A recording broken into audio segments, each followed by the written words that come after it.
Welcome, everyone. Today we're diving into the essential world of MLS rules and real estate compliance. This session is designed to equip you with a comprehensive understanding of the standards that govern our profession, ensuring you navigate listing requirements, buyer representation agreements, and critical compliance standards with confidence. Our goal is to empower you to operate effectively and ethically in today's evolving regulatory landscape. As a quick reminder, don't forget to download a copy of this presentation from my training website so you can follow along this video, write notes and reminders, and study it afterwards.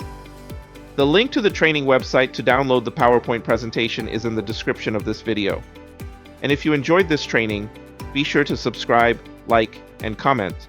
Your feedback helps us grow and reach more agents like you. We have a packed agenda covering 4 critical areas. First, we'll review listing agreement requirements, focusing on proper authorization and signature protocols. Next, we'll tackle buyer representation rules, especially the new showing requirements and the necessity of written agreements. Then, we'll cover MLS compliance essentials to help you avoid common violations. Finally, we'll touch upon upcoming Department of Real Estate updates and statewide policy changes that will impact your practice. Let's start with a fundamental principle. Listings cannot be placed in the MLS without a fully executed written agreement. This isn't just a best practice, it's a mandatory requirement. Any agreement with partial signatures is considered insufficient and can lead to significant compliance issues. Always ensure all necessary parties have signed off before proceeding with any listing activities. When listing a property for sale, it is absolutely critical to obtain all necessary signatures. This means every individual who holds an ownership interest in the property must sign the listing agreement. Failing to secure all required signatures can invalidate the agreement and expose you to considerable risk. This is a non-negotiable step in the listing process. Ensuring proper authorization to list a property is paramount. Ideally, all owners should sign the listing agreement directly, providing clear and undeniable consent. If one owner is acting on behalf of others, they must possess documented legal authority, such as a power of attorney. If there's any doubt about proper authorization, always obtain written consent from all sellers. The risks of proceeding without complete and proper signatures far outweigh any perceived benefit of a quick listing. So, what happens when these critical steps are overlooked or executed incorrectly? The consequences can be far-reaching and severe, impacting not only your professional standing, but also your financial well-being. Understanding these potential pitfalls is key to avoiding them. Let's explore some of the serious repercussions that can arise from non-compliance. Listing a property with only partial signatures can lead to a cascade of serious problems. Imagine a scenario where unauthorized sellers back out of an offer. This can result in significant legal liability, potentially leading to lawsuits from buyers, sellers, and other involved parties. You could also face substantial association fines for MLS rule violations, which can escalate quickly. Furthermore, marketing a property without proper legal authority constitutes false advertising claims, damaging your reputation and inviting regulatory scrutiny.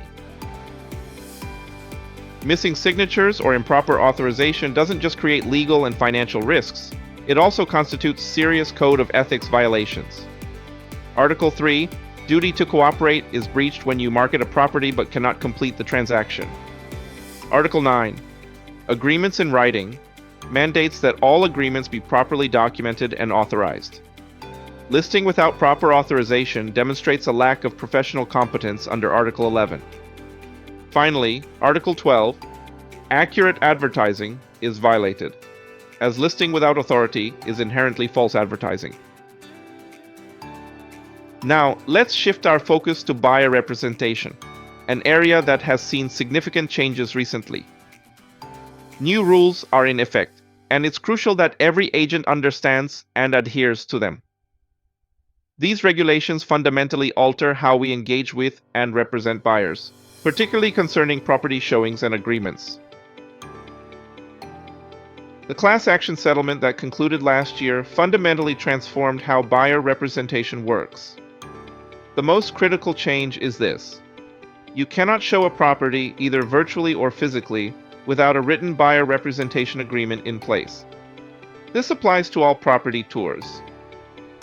Whether you're conducting a video walkthrough from your office or meeting clients at an open house, a signed agreement is a prerequisite. There are no exceptions to this rule. It's vital to understand the distinction between state law and MLS requirements regarding buyer agreements. State law generally requires a written agreement as soon as practicable. If you can document a client's refusal to sign after proper efforts, you might avoid state law violations. However, MLS settlement requirements are much stricter.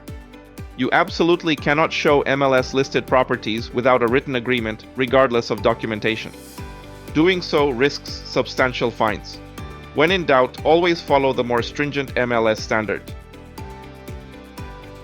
Many buyers are hesitant to sign lengthy agreements early in the relationship. The Buyer Representation Agreement (PSA) form offers a practical solution. It allows for execution for just one day or for a single property, expiring unless an offer is made. This approach removes friction and ensures compliance without overwhelming the buyer.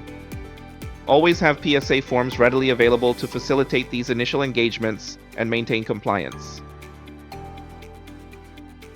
When accessing a property, strict adherence to the listing agent's instructions is non-negotiable. This includes using the lockbox properly, scheduling appointments in advance, and respecting all specified showing hours. Never enter a property in any manner not explicitly authorized in the MLS listing. Unauthorized access can lead to severe penalties, including fines and potential DRE action. Always prioritize compliance and professional courtesy. The Buyer Representation and Broker Compensation Agreement, or BRBC, is a critical document that specifies the exact amount or percentage an agent can collect. It's important to understand that you cannot retroactively increase your fee, even if the seller later offers more. This protects the buyer and ensures transparency.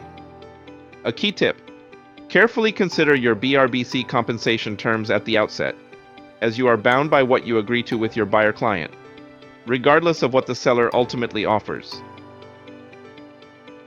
Now, let's move on to some essential MLS rules that are crucial for your daily operations. These are the guidelines that ensure the integrity and efficiency of our multiple listing service. Understanding and following these rules will help you avoid common pitfalls and maintain a high level of professionalism. There are strict rules for listing submission and accuracy. Listings must be submitted to the MLS within 2 business days. Missing this deadline can result in fines.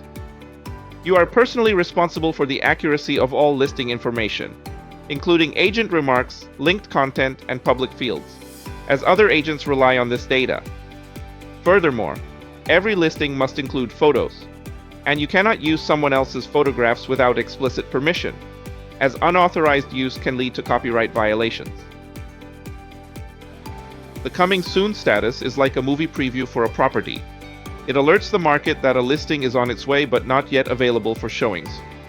Key limitations include a maximum duration of 21 days and a strict prohibition on actively marketing the property during this period. It's intended as advance notice, not an active listing. Use it strategically to build anticipation without violating marketing rules. Understanding various listing statuses is crucial for accurate MLS data. Hold status allows a seller to temporarily pause a listing without terminating the agreement, useful when a property is temporarily unavailable. Expired status occurs when the listing period ends without a sale, signaling to the market that the agreement has concluded. Proper status management keeps the MLS accurate and helps other agents understand each property's current availability and marketing status. When it comes to advertising other agents' listings, explicit permission is always required. You cannot promote or display another agent's active listing without their direct authorization. This includes sharing on social media, websites, or any other marketing channels. Always ensure you have proper authorization procedures in place to avoid compliance issues and maintain professional courtesy within the real estate community. When a listing agent is unresponsive, it's important to proceed carefully and within professional guidelines. Begin by making good faith efforts to reach the agent directly through phone calls, emails, and text messages, ensuring your communication is clear and courteous. If you do not receive a response within 24 hours, escalate the matter by contacting the agent's broker, who is responsible for supervising their agents and can often help facilitate communication. Throughout this process, document all attempts to reach both the agent and broker, noting dates, times, and methods used, as this record will protect you and demonstrate that you acted in good faith. Direct contact with the seller should only be considered after exhausting broker channels and reviewing the rules governing such situations in your jurisdiction. If permitted, keep communication limited, professional, and focus strictly on the transaction. By following these steps, you ensure compliance with DRE regulations. MLS exclusions are a specific tool that allows a seller to opt out of having their property listed on the MLS under certain conditions. If a seller requests an exclusion, it must be properly documented and signed. This protects you, the agent, by demonstrating that the seller made an informed decision to not utilize the full marketing power of the MLS. Always ensure these forms are correctly completed and retained. It's imperative to understand the CRMLS citation policy, as consequences for violations can escalate quickly. Ignorance of the rules is not an excuse. Familiarizing yourself with this policy is a proactive step to protect your business and maintain your professional standing. Let's delve into the specifics of how this system works. CRMLS operates on a 3-strike system for citations. Receiving more than 3 citations within a single year automatically triggers a referral to the association as an ethical violation, which can lead to more severe repercussions. It's also important to know that very specific procedures govern how to appeal violations if you choose to challenge them. Understanding these rules is key to managing your compliance record effectively. If you receive a citation, you have options for appeal, each with significant implications. A paper review appeal involves submitting documentation for review without a hearing. The benefit here is that no additional penalties or fines can be imposed beyond the original citation, capping your exposure. Alternatively, a full hearing appeal is a trial-style proceeding. The major risk is that the panel can impose unlimited fines, and penalties can increase substantially if bad faith or deliberate delaying is determined. Consulting legal counsel before appealing is highly recommended. CRMLS provides extensive resources designed to keep you compliant and successful. Don't wait until you have a problem to explore them. You can find complete rules posted online, marketing advisories for advertising compliance, and regular updates on policy changes. Direct access to compliance staff is also available. Jeff Smetana, the attorney heading compliance, is known for working with agents to resolve issues, so utilize these valuable resources. Looking ahead, the Department of Real Estate is preparing for significant changes that will impact our industry in 2026. Staying informed about these upcoming regulations is crucial for proactive compliance and adapting your business practices. Let's briefly touch on what's on the horizon. Effective January 1st, new regulations are implementing mandatory written buyer agreements. This is a significant shift. We'll see changes impacting written agreement requirements, open house protocols, and the fundamental nature of agent-buyer relationships. More detailed coverage of these regulations will be provided in next videos once the final rules are officially published. Be prepared for these immediate shifts. The 2026 regulatory landscape will focus on 3 major areas. First, artificial intelligence regulations will address concerns about data gathering, privacy, fiduciary duty, and information accuracy in AI tools.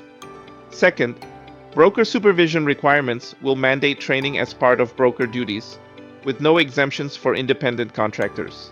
Third, digital photography disclosures will require specific disclosures for any modified digital photographs in MLS listings or advertising, covering edited images, enhanced photos, and virtual staging. Another area under scrutiny involves escrow disbursement issues. Forthcoming regulations are expected for escrow companies, aiming to enhance transparency and accountability in the handling of funds. These changes will likely impact how transactions are closed and how funds are released, so staying informed about these developments will be important for smooth closings. Never lose sight of this fundamental principle. Your duties to your client come first and foremost. MLS rules, DRE regulations, and association standards all exist to protect consumers and ensure professional conduct.